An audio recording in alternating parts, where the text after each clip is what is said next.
Okay, well, I still have a hole here that I can decide later.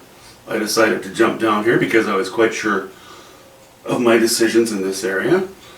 As I think I showed, I went up to a larger knife for this foreground boulder. I really wanted this to be a sort of a boulder with a crack in it, but somewhat monolithic.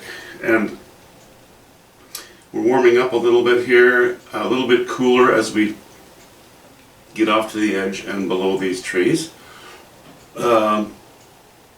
Started to bring some of the sky colors actually into this one. So with, to start with, I worked with ultramarine blue and raw umber and a bit of cobalt blue in here. And then here I used more raw umber. And here I've gone almost completely just raw umber, well, and white, obviously. Maybe a hint of cobalt blue. Coming to this rock, I've gone, well, okay, let's start with here. This is ultramarine blue and raw umber and burnt sienna. I've actually used a hint of burnt sienna up here as well. In this crack. And then getting onto the surface of the rock, I've used raw umber, bit of burnt sienna, bit of alizarin crimson, and white. Using that burnt sienna with the raw umber really warms it up. Now, it would be stronger if I were to use burnt sienna, but look how far down we are on the painting. We're in the foreground. It's an important article in the composition, but it's here. It's not in here anywhere. So I don't want to become too strong. So yeah, burnt sienna, I like it. Burnt sienna, even a little bit of alizarin crimson, I like it. Because you have just little slivers of that showing up here and there. And that makes it appear more rich.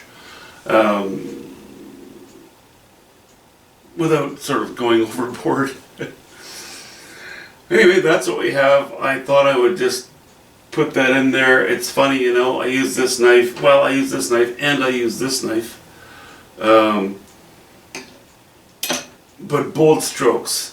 And it didn't take very long to paint in this entire area, which occupies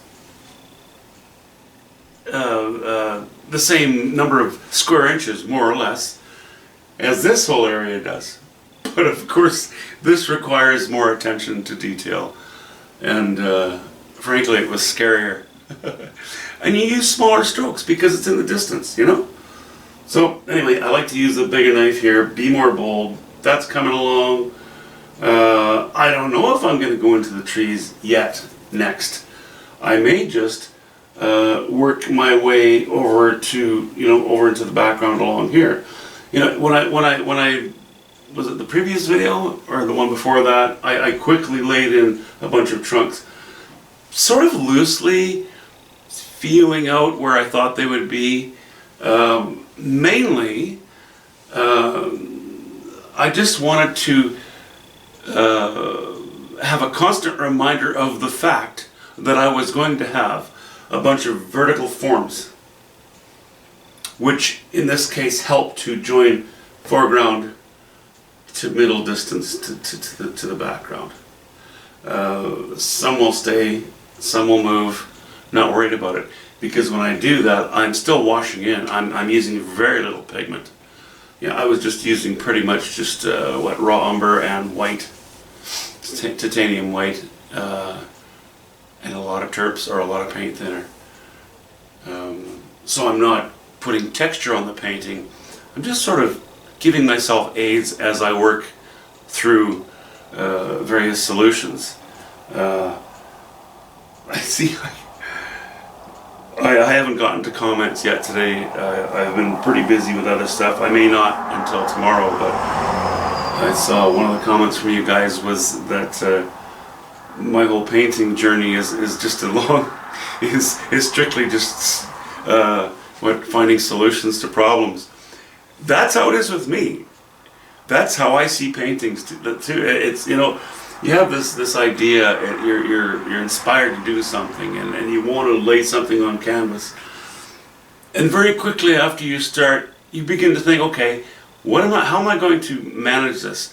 What colors am I going to put next to what other colors? Am I doing it right? It's important not to fixate too much, but you do have to have obviously planned, and sometimes that plan doesn't work, so you have to change the plan. But yeah, to me a painting is a series of problems that have to be solved. But I love it. It's just, it's how I see it, and it's so rewarding when you go through it. I don't mean problems that have to be solved in a negative way. You know, I just mean, yeah, you're building something, and it doesn't matter what you're doing when you build something, you always have to pay attention and plan. And be willing to change your plan. Sayonara.